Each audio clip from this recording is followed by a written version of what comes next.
Welcome to Occupations, the podcast, where we discuss what it's like to hold specific jobs.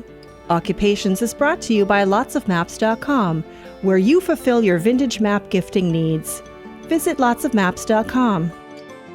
Hello again. Andy Jaglins are here for Occupations, where we learn about people's jobs and the fun jobs that they have and how they got them and how you might be interested in getting involved if you need to and what it takes to do that job. I would just want to say we've been going for 6 months now and total success. Everyone seems to be enjoying the series and we hope that you enjoy it as well. Today I'm here with Sarah Laughlin, and she is a social service advocate for the state of Massachusetts, and she will tell you more what that means after she says hello. Hey, it's Sarah. Hey, Andy. It is Sarah. It is. Thanks for having Welcome. me. Thank you. So what is a social service advocate? Sure. And so I work for the Committee for Public Councel Services, or in plainer terms, the Public Defender's Office. So a social service advocate is a social work position within the Public Defender's Office. So I work as a part of a client's criminal defense team when they have an open criminal case. And so my role as a social work position is to really support them in 3 ways. One, with connecting them to resources, whether they're in custody or in the community. 2 is to be just a general emotional support through the stress of having an open case. And then 3, to be a court-facing advocate. So providing whether it's written or verbal testimony to the court in support of my client. Got it. Yeah. Oh, that's excellent. How long have you been in this position so far? So I've actually only been in this position for about a year, although I did work there as an intern when I was in getting my master's in social work a few years ago. So my second year with the organization, Very but good. first Okay. full year working with And them. I know you've got quite a history with the prison system and Yeah. and social services as well, and we'll get into that in a little bit. What drew you to the idea of helping those within the prison system? How old were you at the time, and was there a specific incident, or was there just something that sort of drew you to that? It's been really interesting. I've been asked this question a number of times, and I find the answers unfolding the more I go both into my career and the more I learn about myself and my own mental health. And so it's been something I've been really honed in on since I was a teenager, like 15, 16 years old. I Nice. remember wanting to work in a prison, specifically wanting to work with incarcerated folks in custody. And in hindsight, I think a lot of that has been impacted by having people in my own life who have struggled with mental health issues, who have struggled with violence, who have caused harm without malice, and seeing that up close and personal and wanting to find a way to help advocate for people that are in those positions.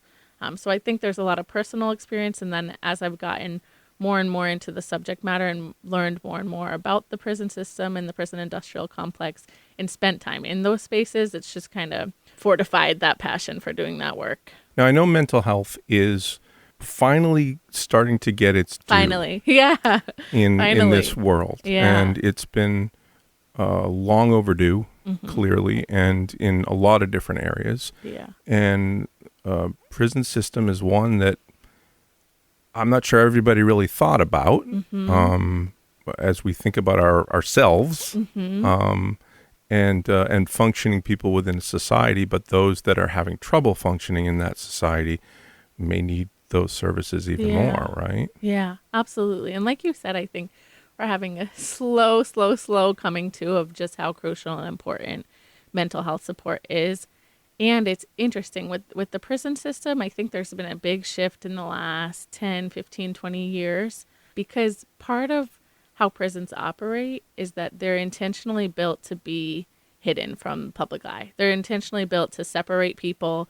They're often in rural communities where it's hard to access, hard to visit, hard to even communicate with the folks that are on the inside. And so it's kind of a hidden in plain view, something that we're aware of, but you just drive by and see bricks and barbed wire. In fact, interestingly enough, I grew up in Maynard, Massachusetts, and Concord, Massachusetts, which is 10 minutes away. There's a rotary where you go past MCI Concord.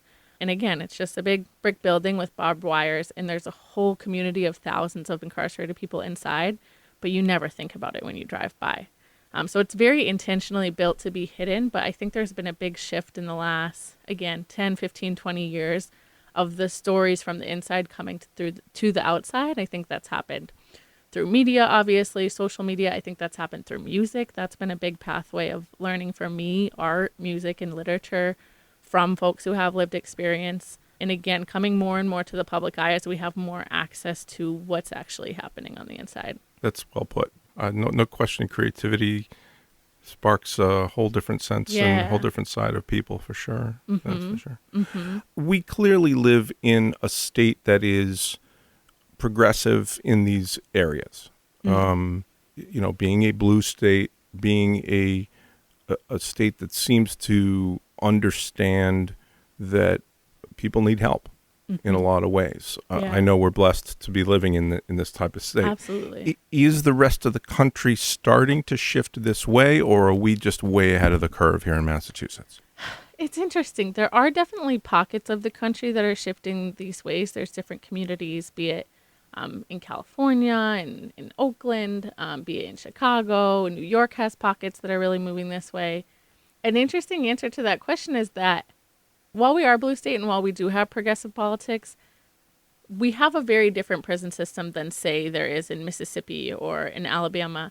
And I would never argue that. And yet there's still pretty insidious ways that our system works that through working in the system, through being in prisons and jails, I've seen that some of our progressive policies are very performative and not really followed through with or acted upon. So I think that's a complicated and a complex and a murky topic. But in terms of the rest of the country, I think there's pockets where this is happening, but there's definitely large pockets where it's being neglected.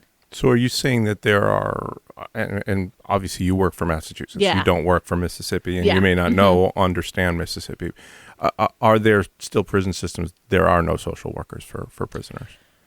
Absolutely. There's even just my role as a social service advocate or as a social worker being part of the criminal defense team. It's a model of defense that's called holistic defense, which actually was founded by the Bronx Defenders in New York. They kind of pioneered this idea of a team being behind a defendant. So not just an attorney, but having experts, having a clinician or a mental health counselor, having folks in the community that work with organizations, having an investigator, having a social worker. So this model of a holistic team that is this wraparound comprehensive support, they pioneered it. Even in Massachusetts, it's something that's relatively recent. And so in my office, for example, it's a position that didn't exist until relatively recently. And even now, while it is there, and I'm glad it's there, in my office right now, for example, I believe we have 18 attorneys and we have 2 social workers. And so in a perfect world, and in my view, I'm biased as a social worker, but in my view, I think every single person who's navigating an open case, it's an immense interruption in your life. It's an immense mental stressor, and it can have huge consequences on your well-being and your family and community's well-being. I think everyone deserves and needs a social worker, and yet right now, with the ratio that we have, we're probably on about 15% of the cases that come through our office, 20% of the cases that come through our office. I'm assuming you're showing potentially some good results. I imagine the better the results, the more chance that more funds will be put towards this and realize that there's gold at the end of the rainbow. Exactly. Yeah. That's definitely the goal, to show the impact it has on the clients and on outcomes. It's interesting because in our job, we don't really measure success by the legal outcome, unfortunately, because it's a system that's stacked against our defendants. And so it's not the most accurate way to showcase something has been effective or helpful. It's really about clients' satisfaction and how clients feel represented. And in that way, it has had a really strong impact. Not that it hasn't impacted folks' criminal cases, but we really try to measure impact and effectiveness by how a client feels represented at the end of the day. And I think having a team behind them makes a huge difference. Well, I would hope to think that the people that are looking at your work and what the position has in social work in general is not looking at it as a win-loss thing. I would imagine that they're looking deeper into that, I hope. Yeah, I absolutely hope, but yeah. All right, so let's get into the job itself. Yeah. So you represent someone who has not gone to trial yet, typically. And by the way, what offices is there a Sure. particular office So that you work I'm in? in the Boston trial unit. So I work specifically in Suffolk County and out of downtown Boston is our office. But and it's adults as well. That's Strictly important adults. to know. Okay. Strictly adults, folks with open criminal cases who have not yet resolved the matter by trial or plea. Very good. And how do they determine whether somebody gets a social worker or doesn't? That comes in through referrals from our attorneys, actually. And so the attorneys kind of have full autonomy when they get a case, when they initially meet with or interact or communicate with the client to decide if they want to pull in a social worker based off of what things might be emerging from mental health issues to substance use needs to general emotional support to different type of advocacy or resources they could use. And so our attorneys entirely make that decision. And it's strictly public defended, so you wouldn't be a private attorney that could come to use your services as well. No, so I work specifically for the state. And then for those that aren't aware, public defense is only available to folks who are indigent, which just means they live in poverty, so aren't able to afford representation. They have the right to be assigned representation. So a client will come in, they will be arraigned, their lawyer may see something that needs to be addressed in that particular person, and they say, let's call up Sarah and see what she can do to help to find the resources and or to help herself. Give me an example of some of the things that you might offer. Yeah, absolutely. And so it can be everything from, when I think about resources, it can be everything from helping our clients get identification. That's a big one because you might be surprised, but a lot of folks in the process of being arrested, being in custody, navigating the system, lose a lot of their documentation, their social security card, any form of birth certificate or ID. So getting documentation, helping folks get their driver license, helping folks apply to jobs or practice interviewing skills.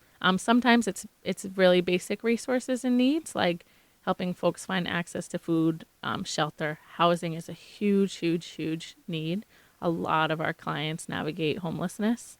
And so food and shelter, clothing, also mental health resources. So helping folks get connected, whether it's through individual therapy, whether it's through group therapy, whether it's finding a community organization where they can get a caseworker that can kind of help them manage those different aspects of independent living.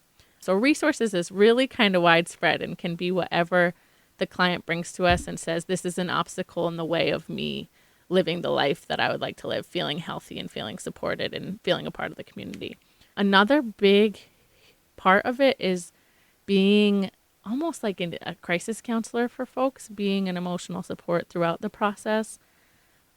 I can't tell you how many clients I have that when part of an intake process is asking about support system, like who, friends, family, peers, community, who do you lean on? And I can't tell you how many clients when we get to that question say, I actually don't have anyone I can name. It's you and my attorney.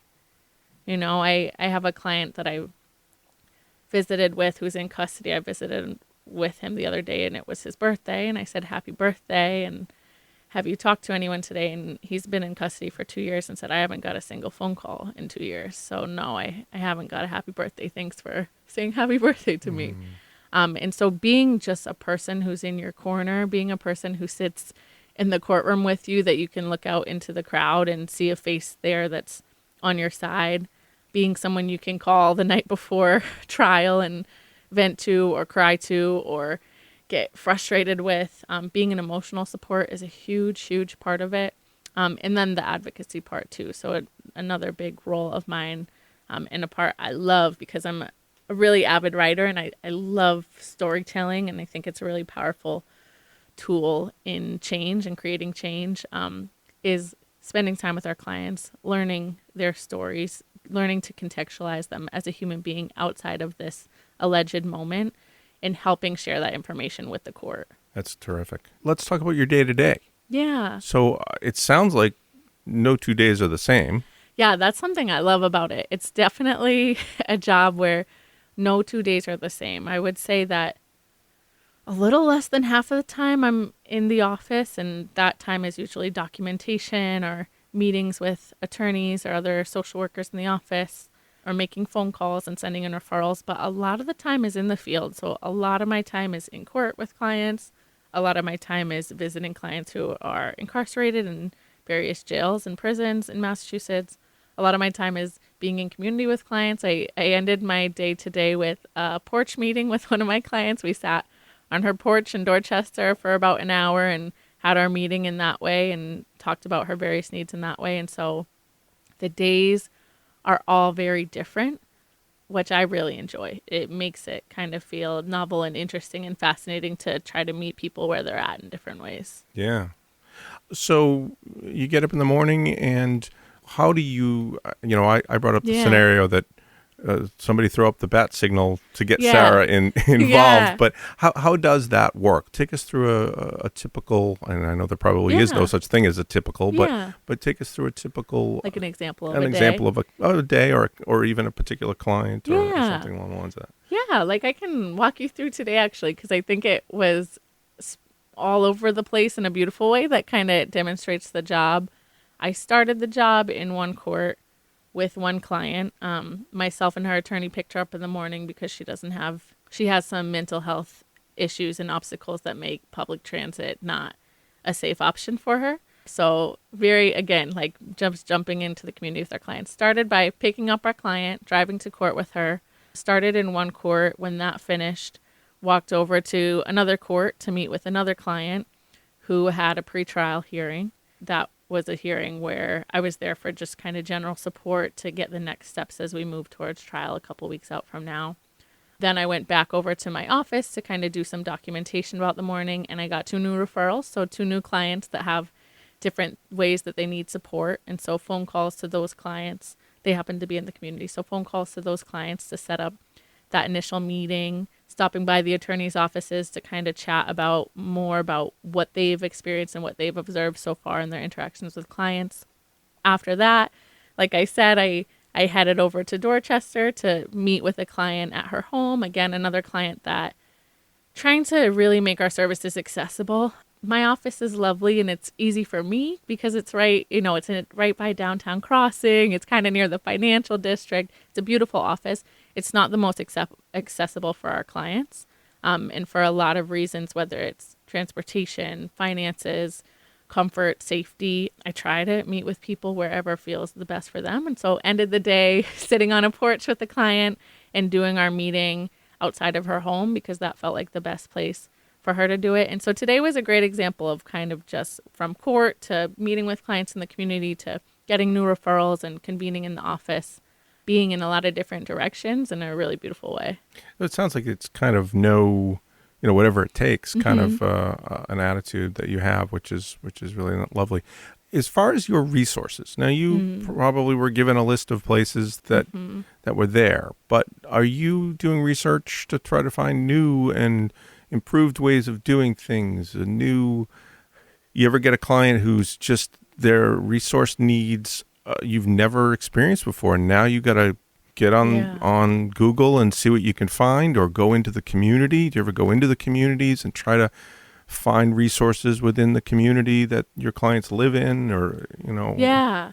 I think it's important to note that I'm a transplant to Boston, and so I've been there for 10 years now, which is wild to say, but I'm not from Boston, and so it's not my city in the way that I know its ins and outs as someone who was born and raised there would. And so a lot of my job and just my life living there for the past decade has been trying to get to understand and know the neighborhoods that I'm in, the resources that are available, the community organizations. That absolutely comes up, that scenario you shared where someone might have a need that is, whether it's completely new to me or there's different aspects that make it interact differently than prior similar cases before where I need to find a new type of resource.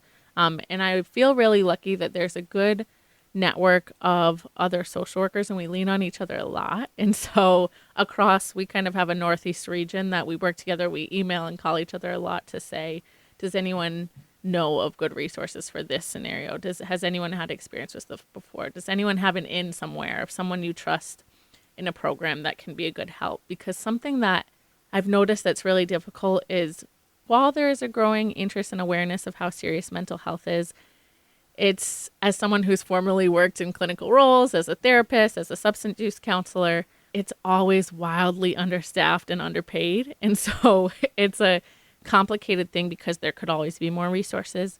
And then on top of that, a really difficult layer is that as a social worker myself, to be quite plain and transparent, even within my field, there's a limited amount of folks who understand the specific layering of what it's like to be system involved. And so a therapist for someone who hasn't experienced incarceration is very different than a therapist for someone who has. A program for someone who's navigating conditions of a lot of our clients, even though they haven't been sentenced yet or convicted of anything, they navigate various conditions to be in the community, whether it's a GPS monitor, whether it's having to participate in mental health programming, whether it's doing anger management classes or drug screens.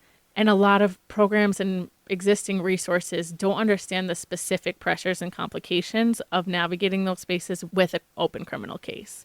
And so I found that sometimes a resource pool, which is already has a lot of pressure on it, can find it feels even smaller when I think about folks who have the awareness, ability, competency of working specifically with people who've been incarcerated. Yeah, you need specialists for certain circumstances. Because it is something that I also think is really important to say is I don't have lived experience of incarceration, and I pray that I never do. But I think that's something that we're really, really lacking too in terms of treatment and support is folks who have lived experience should be at the center of this, because no one understands the unique needs, pressures, and obstacles better than someone who's navigated through it themselves. Sure. And so that's something that I'm always trying to find, and it's difficult to find. Like, are there therapists, clinicians, programs, anger management programs, like et cetera, where people have been incarcerated, people have been in custody themselves, people have navigated this system and will understand it in a different way. Yep. Lotsofmaps.com. Vintage, local, national, and world maps for an affordable price. 99% of our maps are $25 or less. Great as gifts. Frame them or put them under glass for your home, vacation home, or as a memory of a special place. Lotsofmaps.com. So, Sarah, you must see some heartbreaking circumstances that some of these clients of yours are going through, have gone through, and obviously your job is to help, which is an amazing, amazing job to be able to have that much effect on someone's life in a positive way.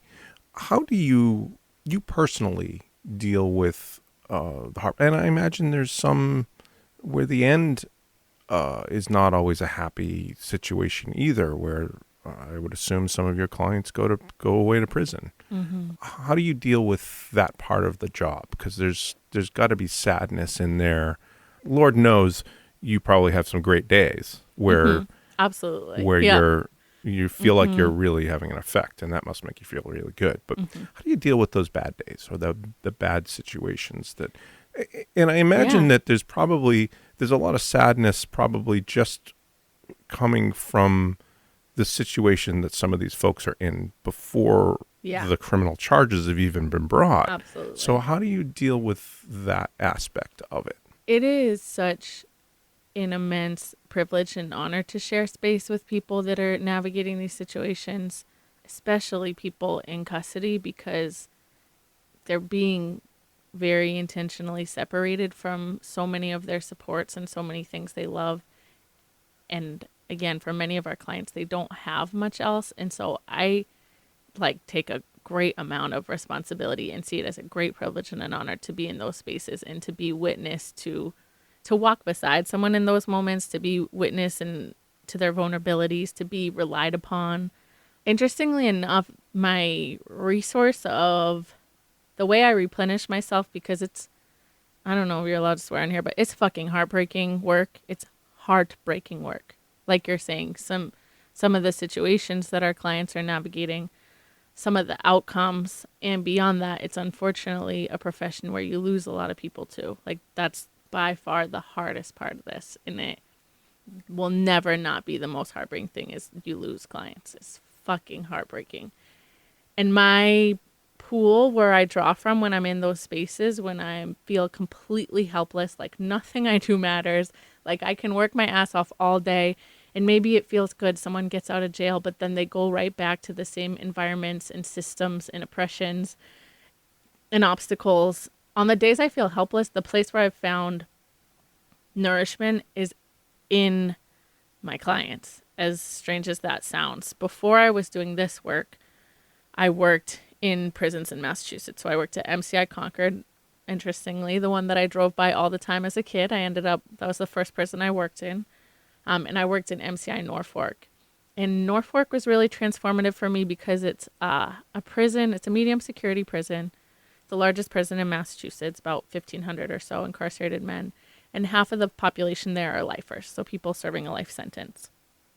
And there is nothing in this world that substitutes for what it's like to sit across from someone who has been sentenced to die in prison, and they show up to that space with joy, with faith, with hope, and with resilience. They show up with ingenuity. They show up with resourcefulness. They show up with compassion. And so the experiences and the energy and the relationships I built in that space, particularly with lifers, again, people who've been sentenced to die in prison and have had to think about that every single day of their lives. When someone like that is sitting across from you and saying, like, you have a reason to smile, let's be hopeful, let's still find a way to push through this, let's still find things to laugh at, like, let's still find sources of joy, it just flipped my world upside down, because it's just like, if this person in this situation can still find something to draw from, I have to. It's my responsibility to. Like, I can't sit here and be hopeless and helpless. I'm allowed to feel my emotions, and I can sit in that for a little bit, and I usually do give myself time. I'm a big fan of crying. So I do my crying. I'm in therapy. I have really great support system in my own life. I turn to art. I embrace my emotions, but what I always come back to and what keeps me going back to the job is, again, all those people that they're not just incarcerated people, they're names and faces and people that I love.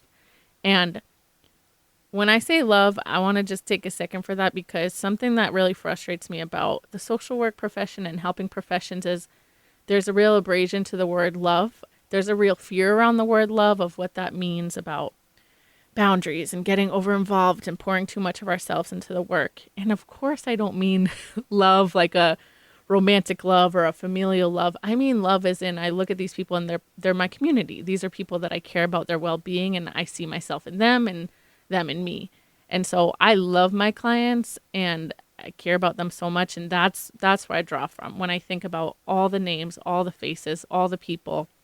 And so, like this fall, I lost a client. A client of mine was killed. He was shot, and he was a young client. He was a client that I had worked with for a long time and that I'd built a really beautiful relationship with, and I just cared about him a lot. He was a client that his day-to-day life was one of those heartbreaking ones. Like, I would do home visits while he was on house arrest for a while, and I would do home visits, and the home visits were enough to just steal your breath for the entire day. I would go home after those visits and sit on my couch and cry, because what his life looked like while he was alive was so painful. And so then when he was killed, it took everything out of me. I called out of work, I think, for 3 days in a row. I just sat on my couch and I mourned and I grieved. And it's still a grieving process. I think about him all the time. I always give him little shouts out when he comes to mind. I just like put some energy into the atmosphere for him. But what brought me back the next week, to work on Monday after that, was because there's still people that I love that are sitting in cages. In the same way that those people find energy to wake up every day and to keep having faith that someday maybe their circumstance will change, I have no right to not. Like, it's my responsibility to show up and to find that energy to keep going. Well, I imagine it's hard. Yeah. I would think it would be hard for you to accept the fact that you can't fix 100% of the issues. And so how do you psych yourself down? Yeah. I just made up a whole new term. You psych yourself down to say, I'm looking for a small step here, or I'm looking for a little win. Yeah. Because I would imagine even some of the clients, sometimes they reject your services fully. Yeah. Is that true? Yeah. So do you, even if you walked away from someone or they walked away from you, do you feel like you can at least maybe hope that they learn something, one little thing, that kind of thing? How do you, so how do you compartmentalize that, the fact that you're you can't 100% change them. 100%. Not saying that you can't, Yeah. because I know you would certainly Yeah. probably try.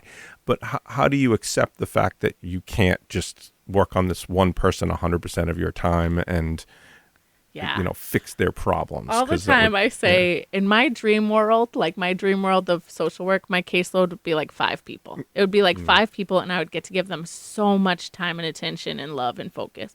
It's not. It's like you get like 50 people. And so, but there's a really helpful phrasing that I've carried with me that my supervisor in this job gave to me when I entered. We have very similar beliefs. We're both abolitionists, meaning we don't believe prison or policing is a way to find justice or is a way to help support folks through harm or hold them accountable. And yet we're working within the system. We're working for the state. We're working in the courts. We're working in the jails. And so something she gave to me early on is she said, we're doing harm reduction work. We're not solving the problem. We're not changing things. At the end of the day, we're just trying our best to reduce harm.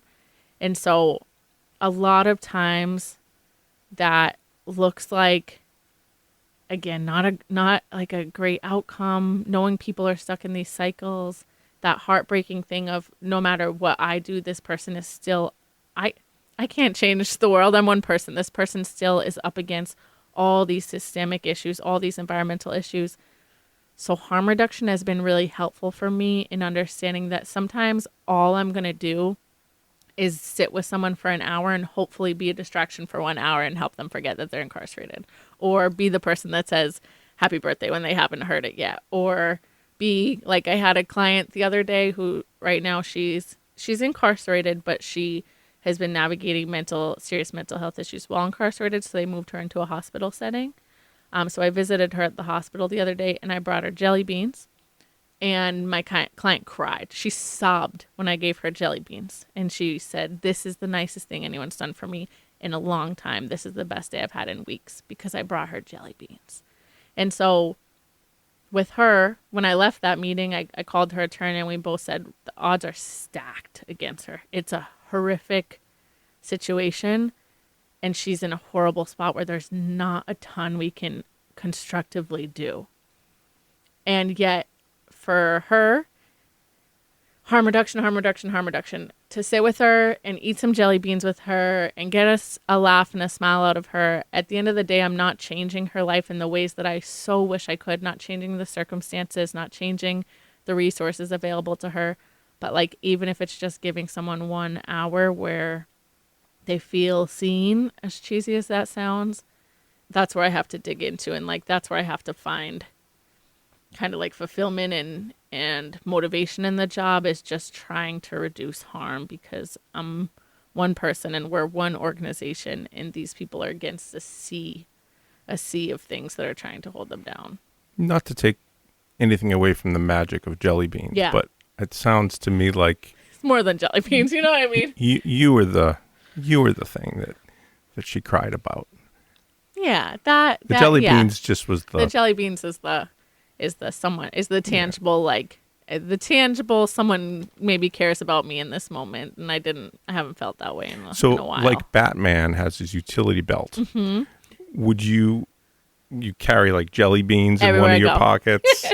It's so funny you say that though, because one of the things that I get lovingly teased about is that I really try, whenever I meet with clients, I try to include food. Part of that is selfish because I love food and I love to eat, and it's a source of a lot of joy and connection for me. Like, food is such a place where I feel pleasure and joy and I feel connected to the people around me. And so it's almost like an incentive too. Sometimes I'm like, meet with me, I'll buy you lunch. And so it's like lovingly teased about that I'm always trying to feed our clients, but it's like, for me, it's like a love language. It's a symbol of care. It's also just a peace offering, because a lot of our clients don't have steady access to food. And so it's like, sometimes some resources is hard to ask about, and it's humbling or embarrassing or shameful for people to ask about. So offer them without them asking.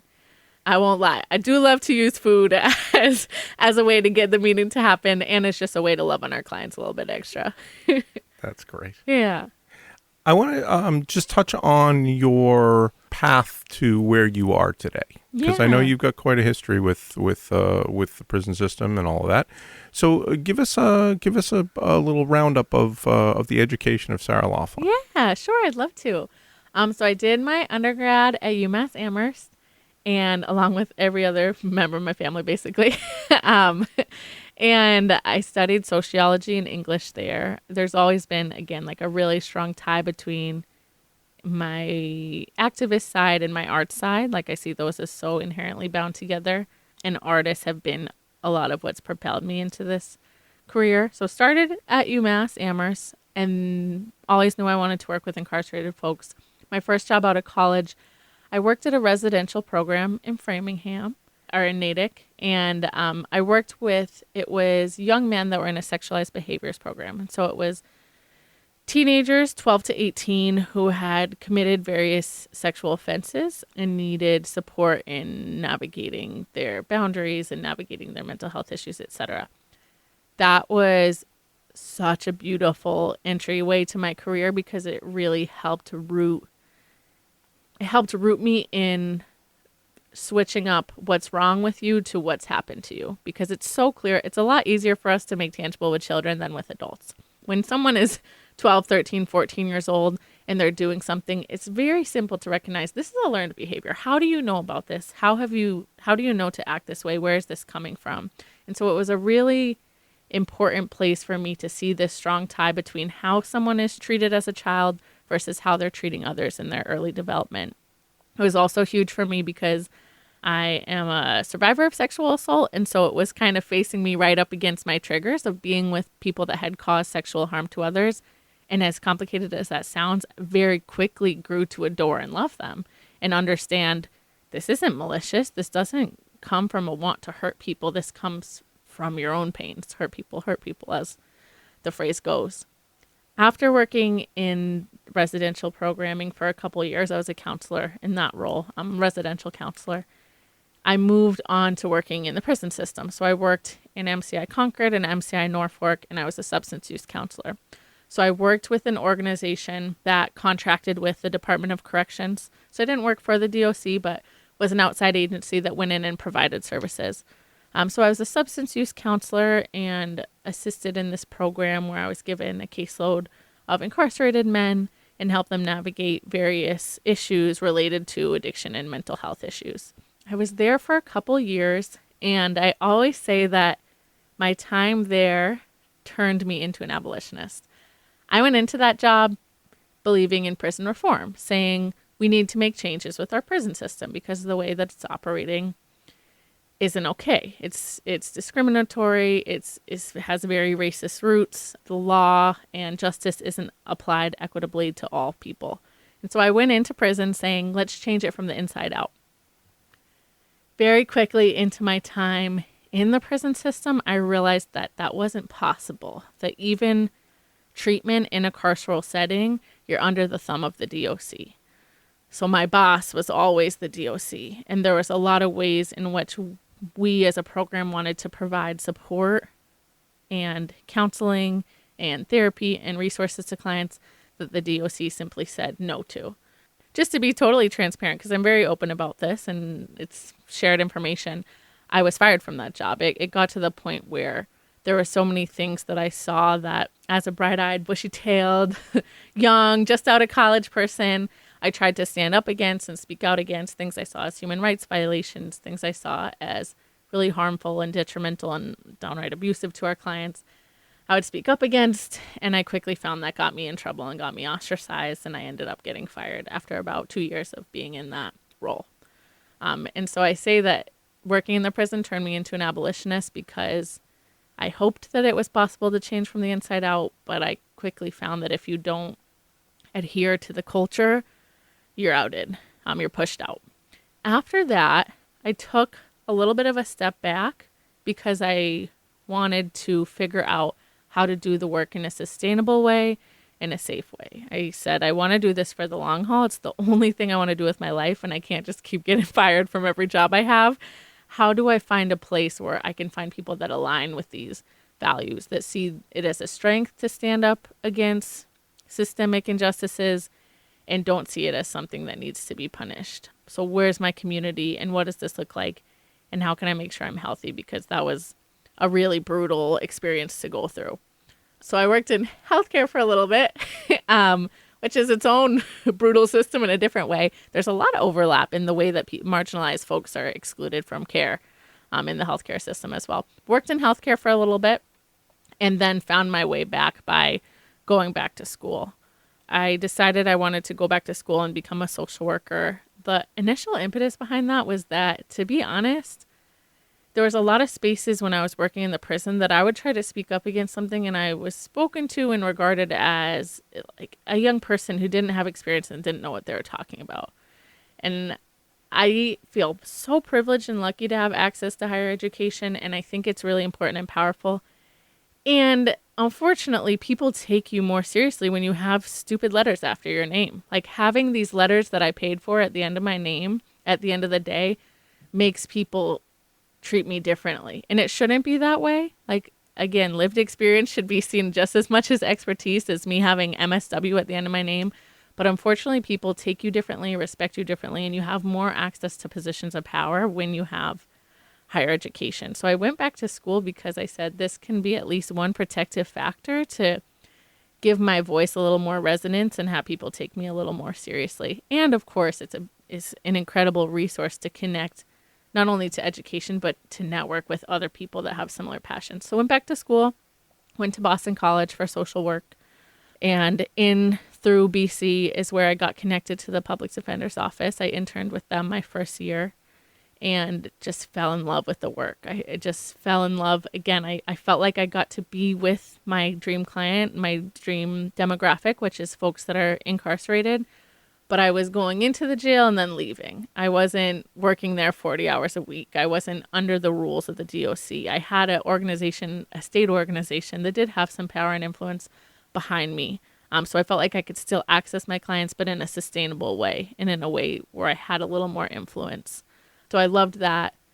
My second year of school, I interned in a community health center. I was a therapist, an outpatient therapist. So I met with people for therapy. I liked that, but I missed my clientele too much. Like there's nothing on this earth I want to do besides work on focus on issues of system impacted people. And so I ended up back at the Public Defender's Office. I graduated just last year in 2022 with my master's in social work and started a couple weeks after at the Public Defender's Office, and I've been there since. And so it's been an interesting combination of residential care, working as a substance use counselor, working as a therapist, working in healthcare, and some odd jobs in between that have all kind of layered me back into the role that I'm in now. Amazing. Lotsofmaps.com. Vintage, local, national, and world maps for an affordable price. 99% of our maps are $25 or less. Great as gifts. Frame them or put them under glass for your home, vacation home, or as a memory of a special place. Lotsofmaps.com. All right, so let's talk a little bit about the abolitionist movement. You mentioned this a couple of times in speaking, and I'm curious to find out what that is all about. Now, you've made it very clear that you the time that you spent working in the prisons, you saw some pretty bad behavior. Mm-hmm. I assume it's more widespread than just the prison system. It's probably the they'll just legal system in general. So tell me a little bit more about this movement of abolition attached to the prison system, or is it the prison system, or what is the abolishment? Yeah, there's a number of movements that work together, but there's prison abolition specifically, which seeks to again target the institutions of prisons and get rid of the goal long term is to get rid of them entirely. And I think when a lot of people hear abolition, they think of anarchy. They think of like burning it down or just going in and opening all the doors and letting all the people run free. And as much as I would like to go open all the doors and let everyone out, abolition doesn't mean overnight, and it doesn't mean let people be unaccountable. In fact, abolition, prison abolition specifically, is deeply rooted in accountability, but it's recognizing that prison does more harm and doesn't actually help in the way that it purports it helps in connecting people, funneling our energy, our resources, and our money into other places, into the mental health field, into community organizations, etc. So prison abolition specifically seeks to make prisons obsolete, make them no longer the way that we respond to harm in our communities, and instead take all the money that's funneled into them and put it into other spaces that are actually rehabilitative and actually compassionate and empathetic in the way that they treat people. There's also police abolition. That's a big movement and one that's gained a lot of steam and awareness and notoriety in the last 5-ish years or so. And that is a similar idea that police as our way of keeping our community safe doesn't actually work. And we need alternate ways, alternate organizations, alternate groups of people to keep our community safe. All right, so let's look at this two ways. So, and like you said, you're not looking to open all the prison doors and let everybody out. It's going to take time to get to that. Yeah, it's not an overnight thing. We'll address that in a moment. But where will you be satisfied? Like, at what point? What is the prison system replaced by? And what? Give me a little more specifics on what the vision is there to help someone. Can you give me an example of if someone committed a crime? What would the steps be there? Yeah, there's this ideology called restorative justice that I am a huge proponent of, and I think is a really important one of many alternatives to incarceration.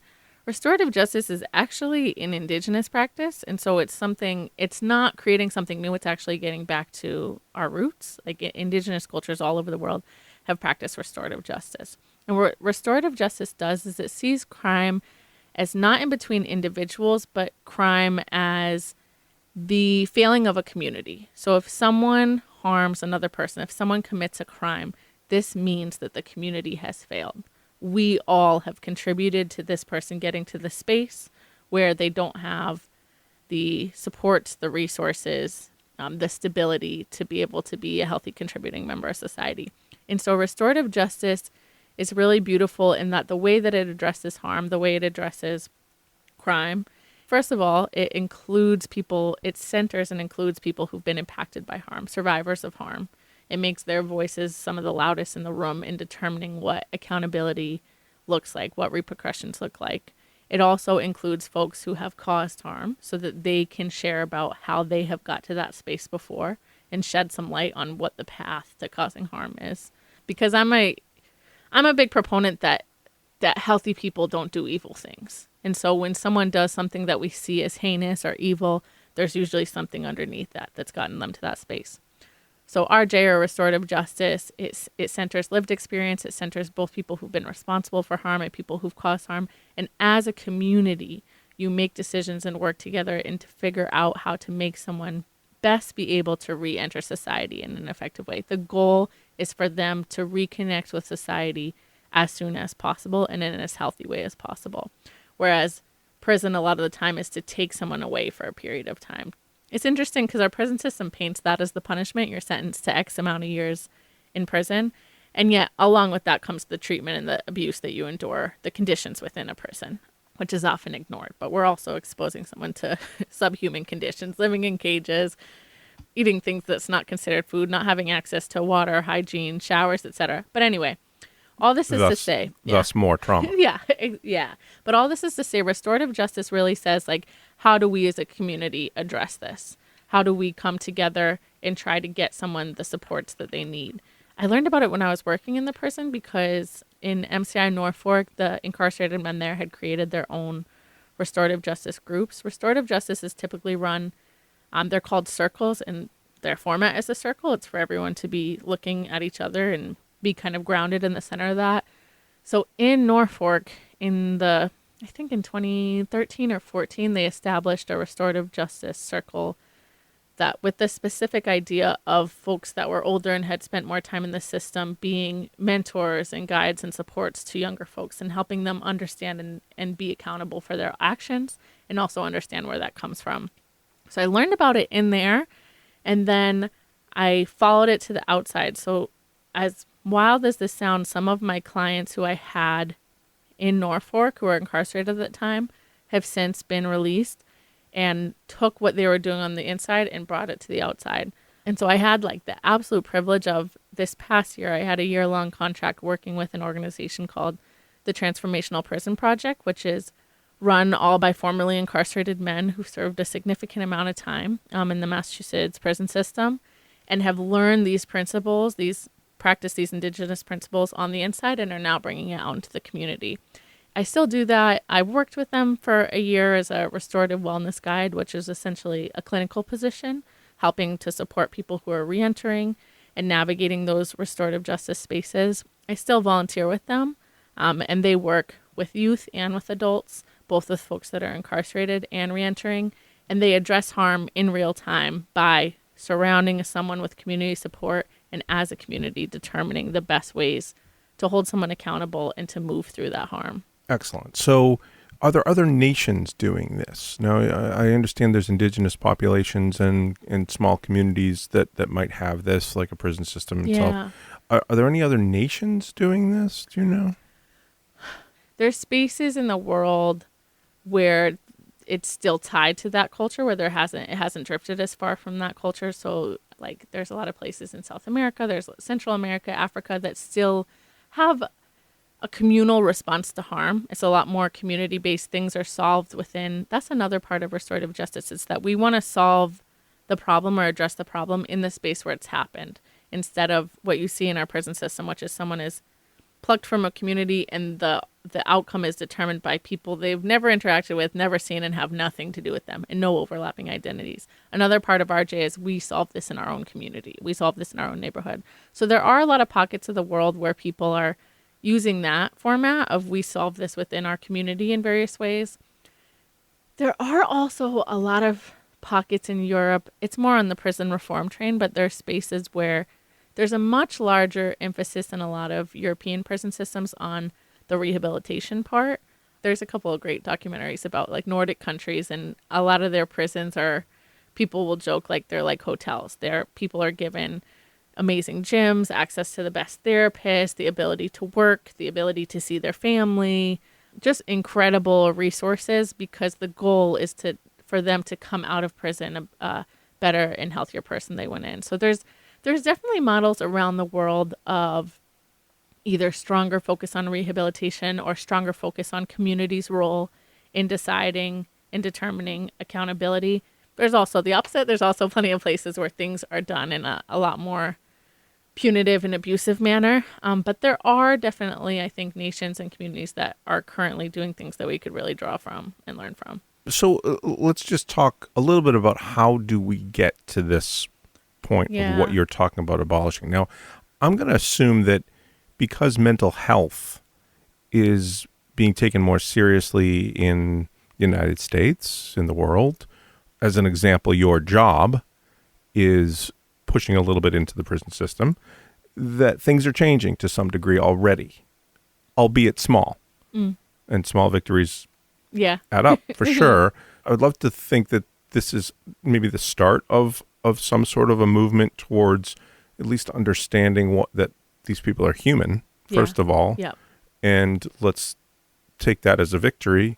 What do you think the next steps are? I imagine it's not a drastic step. There's going to be one point where there's going to probably be some sort of drastic step. But how do we get to that point, do you think? It's a great question. And I think I want to preface it by saying I'm an ardent abolitionist, and it's something that I've practiced and studied and worked on for many years, and I am far from an expert. And it's an ideology that, while it's growing in popularity and prominence, folks have been, not only have indigenous cultures been doing it, but here in the United States, there's been a really passionate and powerful movement over the last 30 to 40 years that's been led by queer Black women within the United States. So like Angela Davis is my queen. That's my everything. She's one of the pioneers of what it looks like to imagine a world without prisons. And there's so many people that have been doing this work for a long time that would have much more concrete and helpful solutions than I do. And so I want to just give credit to them as the people that have educated my clients and the women leading this movement who've educated me and who could answer this question much better. But to answer this question from my lens, something that I get to do in my job that's perhaps my favorite part of my job that I think is really powerful is storytelling. I think that unfortunately, most of us don't care about an issue until it happens to us, until it touches our own community. And because of the way our legal system is set up, there are certain communities that are not impacted by the system as much as others. And I just want to be very blunt and say along racial lines and along socioeconomic lines, it's a system that disproportionately affects Black and brown people and folks that are living in poverty. And of course, all marginalized identities. But I think storytelling is so powerful because for those of us that it hasn't maybe made its way into our family and our friendships, our relationships, our partner, to get to learn the name, the story, and put a face to this can have a huge impact. And so part of my role that I loved is we do something called mitigation packages or disposition letters. And how I describe it to client and anyone else is that the judge and the prosecutor receive your police report and your query. So they know your criminal record and they know the alleged details of an event that happened. My job is to paint the entire picture of who you are outside of these pieces of paper, who you are outside of your record and outside of this alleged incident. What are the things that you have navigated throughout your life? What was your childhood like? What's your support system look like? What's your education and employment history? What are your dreams? What are your hopes? What are the things that you're proud of yourself for? What are the places that you feel you need more support? And to really just paint this picture of who this human being is. And unfortunately, to humanize them, to, like you said earlier, to make people understand that just because you're impacted by the system, just because you're incarcerated, does not mean that you are subhuman, does not mean you're a second-class citizen or person. And so I love the storytelling aspect because I've seen the power that it has. It's been something that I took from my job in the prison and brought forward into my communities, telling the stories of what I saw in there, and even more so the beautiful people I met in there. And it's something I get to do in this job now is go to the court, go to the prosecutor and to the judge. And unfortunately, they don't value or listen to my client in the same way that they listen to me. And so I see it as my responsibility to take like the privilege and power I have as a social worker, as a white woman in that space, as a state employee, the respect that they gave me for those arbitrary letters after my name, and to say like, with permission from this beautiful person right here, I'd like to tell you a little more of their story. I want you to see who they are. And you see the impact it has. Not that it's always a huge help. It depends on the prosecutor or the judge that you're working with. But I've seen up close what it looks like when a prosecutor reads a letter of support that a client's child has written for them, or a picture that a child has drawn because they don't have the ability to write words yet, or sees an image of them surrounded by their family and all of a sudden realizes that they're part of a community. They're not just an isolated person, but there's all these faces and people that love and care about them. Or learns about the incredible work that they're doing within their communities, about how they're a swim coach, about how they, volunteer and show up for the people around them, about how they always shovel out all their neighbors' driveways.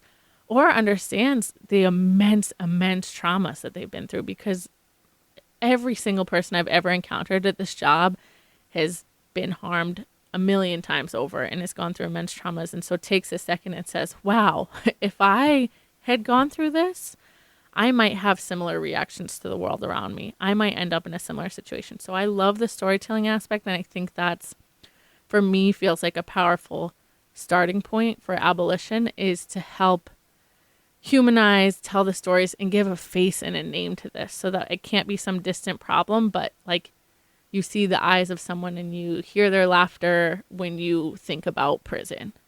So you're already starting this process is kind of what I'm getting back to, best, is that you're definitely humanizing folks.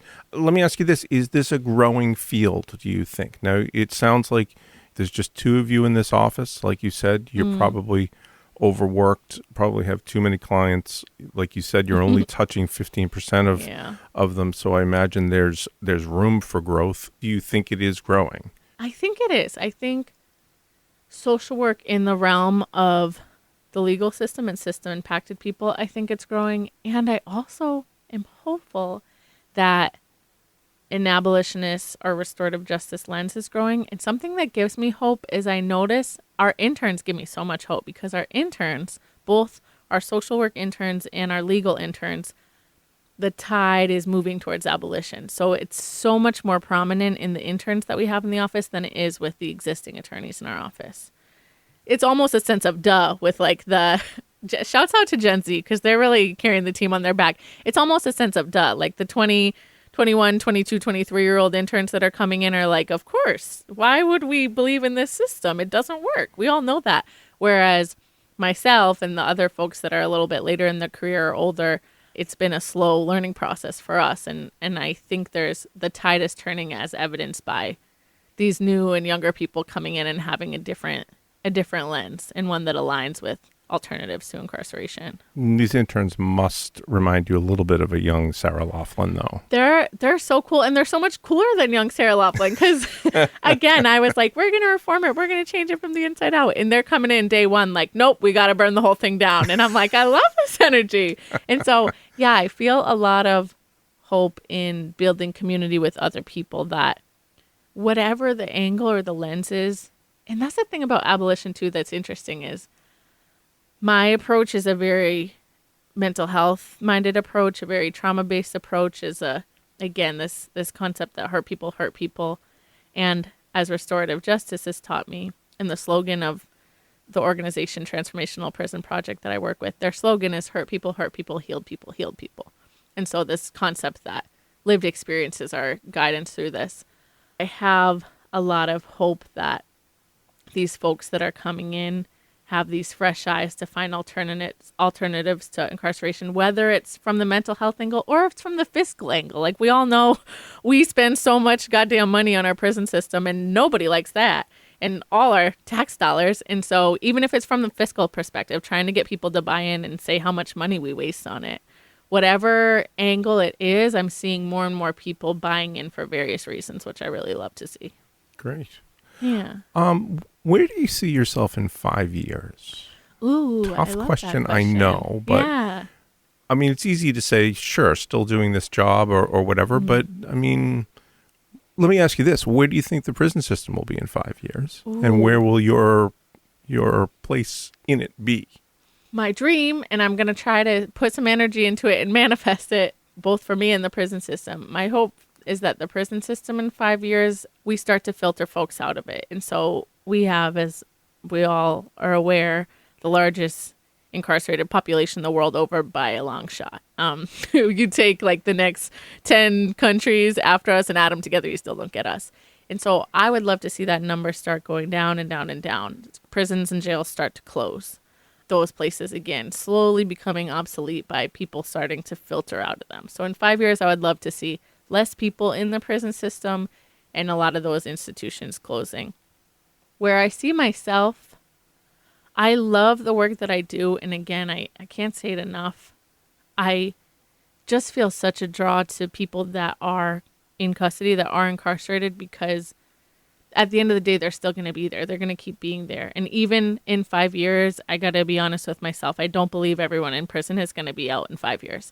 And so it's like, there's going to be people sitting in cages, and I want to be able to share space with them. I want, even if it's just to make them feel seen, but even more so to broadcast their message out to the world. Like, I want to continue to be in those spaces with them. So in 5 years from now, I still would love a job that I want it to be mostly client facing. I want to have a lot of access to, God willing, folks that are navigating the system and folks that are in custody. I would love to grow in the storytelling role. Like, I would love to do more writing and speaking about these things, find a space that feels appropriate for me to share my own experiences and also like help propel and project the voices of people who've lived that experience. And I love the things that I'm able to do at the place I work.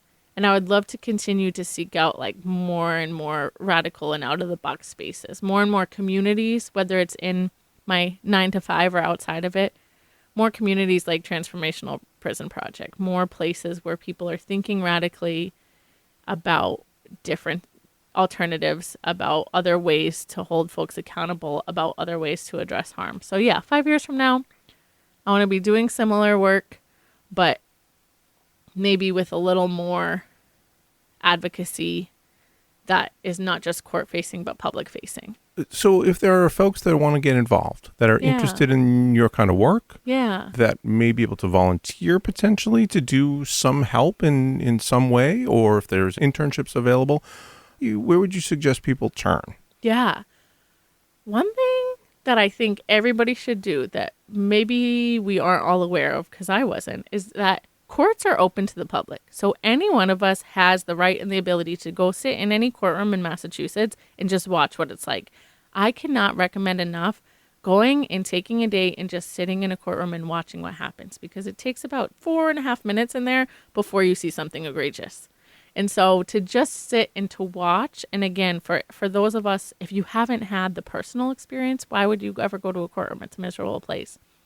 I highly recommend all of us going and sitting in a courtroom, because that's the closest I think you'll be able to get to getting to a prison or a jail. If you have the ability, there are some great organizations where you can volunteer in prisons and jails, whether it's teaching, doing restorative justice programs. If you can get on the inside, great. But even if you can just go sit in a court for a day, watch people be arraigned, watch a trial, how they're spoken to or not even spoken to or regarded, watch just how everything works and how the defendant is regarded. I think that's transformative. And so that's a great start. But then if you would like to kind of pursue this as either a career or a hobby or interest, volunteering is a great way to start. You obviously can go to school to pursue these things or these fields. But there's a lot of incredible organizations in Boston that I do want to give a lot of props to. Everything from Transformational Prison Project to Sisters Unchained to Families for Justice as Healing to Father's Uplift. And all of those places that I've just mentioned are places where they're prioritizing and centering lived experience. They're organizations within the greater Boston area where people that have been through the system, that have experienced incarceration, are holding positions of power, which I think is a really important experience, not just to volunteer in these areas, but to build community with people that have lived it. Again, I think art is a great foray into it. And so to go to open mics, whether it's poetry or music, and to go to the communities that are most heavily policed, most affected by incarceration, and just sit and listen, and observe. And then, if it becomes a passion, to pursue, to step further into how could I, whether it's on an attorney side or a mental health counselor or a healthcare worker, if I'm working in a client-facing way, how can I dig into that passion and build community with other folks that are looking for new and creative and out-of-the-box ways to go? And Sarah, will you please give me a list of the resources, and I will post them on our Facebook pages and our Instagram pages and our X, I would love Twitter, to. or whatever you whatever Twitter is these days. We're going to post it on there so that you can follow up on some of these resources. That would be really lovely. Absolutely. Sarah Laughlin, thank you so much for joining us, and thank you for educating us in the prison system, in social work, and in mental health and everything else. Jelly beans. Thank you so much for having me, Andy. And I can't say enough. Everything that I'm sharing and all the knowledge I have is regurgitated from my clients and the people that I've been lucky enough to share and build community with. And so I'm very, very, very grateful. And it's such a privilege to do this work. And it's an honor to share that story somewhere else. So thank you so much for having me. My pleasure. Join us again for another episode of Occupations, the podcast. Hope to see you soon. Thanks.